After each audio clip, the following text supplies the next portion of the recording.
Hey guys, welcome back to the Voodoo Paradox. This is Steve. Today I want to show you how to make chicken and dumplings. You need 2 large onions. These are kind of small, so I'm going to use 3 of them. When I was younger, I was washing dishes one time. And, you know, I like to goof around. And I got a big knife like this here. There's a cutting board sitting next to the sink, and I just took this knife and I stabbed it into the cutting board, just goofing off.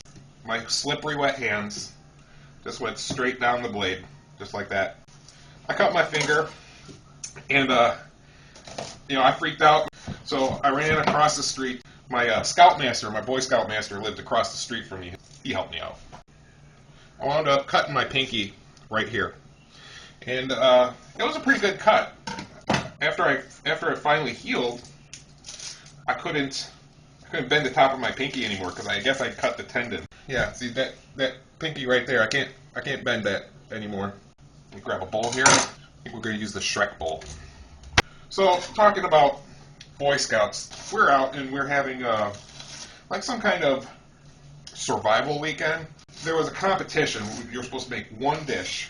We had just learned about pawpaws. A pawpaw is a wild pear. So we go out foraging, and we find these pawpaws.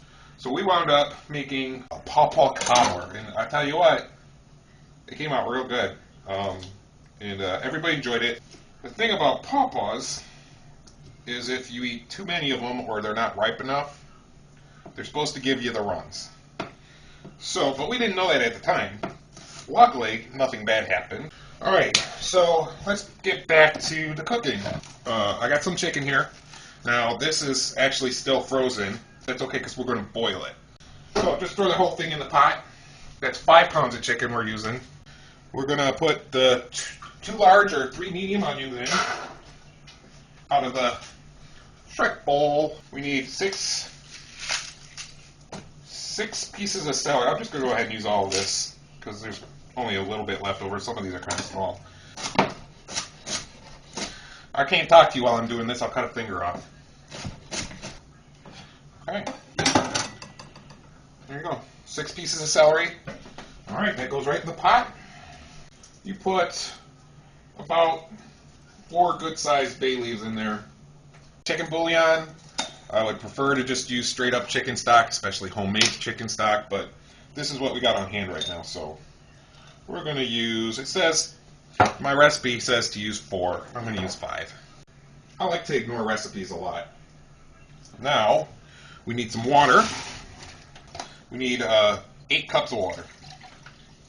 Oh, no, I'm sorry. Not 8 cups. 8 quarts of water. That's everything to start. And now we just got to wait for a while till the chicken, first thaws and then starts cooking. Quick, I just wanted to show you where we're at here. See the big hunk of frozen chicken there along the side there, and all the onions and celery are floating on top. So you can see this is going to be quite a big pot of soup. The chicken's all done. I'm getting ready to pull that out right now. Okay, there we go. Nice and hot. Okay, what we want to do is there's a bay leaf. Gotta get rid of those. Okay, what we gotta do is pull this apart, get all the skin off of it, so it's just the chicken. We're gonna throw that back in there. That's the chicken part of chicken and dumplings. So, let's see if I can do this. I'm impatient, so I'm gonna try and do it anyway here. Yikes. Ouch. You really should wait to do this. Like I said, I'm kind of impatient though, so. I used to work for Hardee's a long time ago. It was my first job. I remember I used to have to clean out the fryer oil, and we had this big round machine, bigger than that, like that big around. And we took these filters and we put them on the bottom of this machine, and it had a pump attached to it, and we would drain the oil out of the fryer vats into this machine. I don't know if any of you used a machine similar to this, but I mean, they were dangerous. I mean, you drain 350 degree oil into this machine, and you're a teenager. You've probably never used equipment like this before. Yeah, I burned myself once or twice. So this ain't nothing.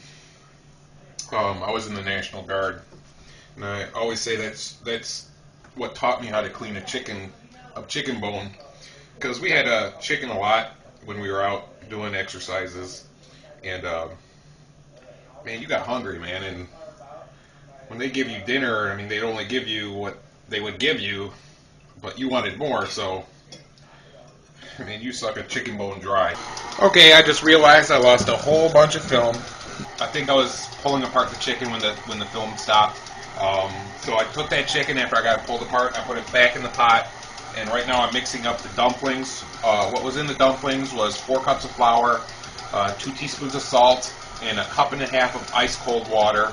You put your flour and your salt in the bowl. You pour the water slowly into it, and it just mixes up, and we got a dough going right now for the dumplings. Before we finish the dumplings, we're going to try and thicken this up a little bit.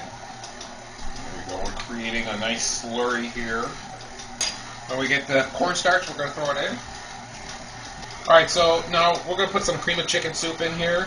Just, builds it up just a little bit. You can use anything like cream of celery would be good. That's actually what the recipe calls for. Okay, right about now, this is when you want to start pulling your bay leaves out. Gotta find them first. I think we need a little more thickening. There is a lot of liquid in there, though. This is taking way more than expected. Alright, so I had a hiccup or two there. The soup wouldn't thicken. There's just so much liquid in there that I had to put a bunch of cornstarch in there. The soup is thickened up nicely. I got my dumplings are ready to be rolled out. Alright guys, I don't know what's going on with my camera, but it keeps on just stopping on me. So I missed the big section where I rolled out my dumplings, and then after I had it rolled out, I took this pizza cutter and I just sliced them into strips just like this. Okay, you want to stay about, maybe about an inch wide. And then after you get it rolled out and you get it cut, you want to let them sit and dry out for just maybe 15-20 minutes. Alright, so here we are. We got the dumplings all rolled out and cut into strips, and we're going to pull them up and just pull them apart and throw them into the soup. There's the broth. It's nice and thick. We're just dropping in dumplings now. You just pick some up. It's really not exact. You just start pulling it apart and dropping pieces in. They turn out more like noodles, I guess. You let it cook for about 5 minutes and it'll be ready to go. Yes! Alright, here we go. Moment of truth.